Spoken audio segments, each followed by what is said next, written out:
বৌদ্ধ ধর্মাবলম্বীদের দ্বিতীয় বৃহত্তম ধর্মীয় উৎসব প্রবারণা পূর্ণিমা আজ।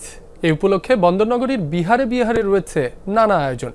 এ বিষয়ে আরো জানাতে যুক্ত হচ্ছেন সহকর্মী মামুনুর রশিদ অভি। বিহারে বৌদ্ধ ধর্মাবলম্বীদের সমাগম কেমন দেখছেন, কি কি আনুষ্ঠানিকতা রয়েছে? রাব্বি, সকাল থেকে চট্টগ্রামের নন্দনকানন যে বৌদ্ধবিহার রয়েছে এখানে মূলত সব বয়সী মানুষ সকাল থেকে আসতে শুরু করেছেন। দেখতে পাচ্ছেন তারা তাদের ধর্মীয় আচার রীতি অনুযায়ী যে প্রার্থনা করার কথা সেই সকাল থেকেই মানুষজন এসে প্রার্থনা করছেন। এবং এই যে আজকের দিনকে কেন্দ্র করে ব্যাপকভাবে এখানে সার্বিকভাবে প্রস্তুতি গ্রহণ করা হয়েছে এবং এই ধর্মাবলম্বী যারা রয়েছেন তাদের একেবারে বিভিন্নভাবে তারা প্রার্থনা করছেন।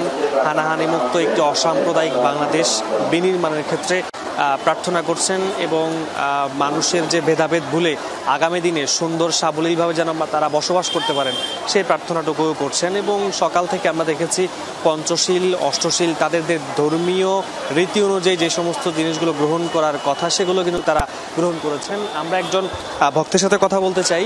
সকাল থেকে আপনারা এখানে এসেছেন, কি কি করলেন বা কি প্রার্থনা করেছেন? ধন্যবাদ আপনাকে। আমরা সকালে ঘুম থেকে উঠে বুদ্ধকে প্রার্থনা করেছি। আমরা বৌদ্ধ মন্দিরে পূজা এনেছি, বুদ্ধের সামনে আমরা প্রার্থনা করেছি। আজকে যে আমাদের প্রবারণা পূর্ণিমা, আমাদের বৌদ্ধদের দ্বিতীয়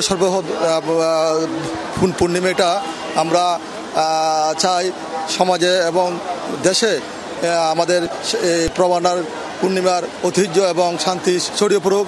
বিশ্বে অনাকাঙ্ক্ষিত যে হচ্ছে এটা যেন আমরা আজকে প্রবণতা পূর্ণিমা আলো যেন ছড়িয়ে যেন উদ্ভাসিত হোক এই কামনা করি। আর শুনছিলেন এবং সকলেই কিন্তু একই কথা বলছেন।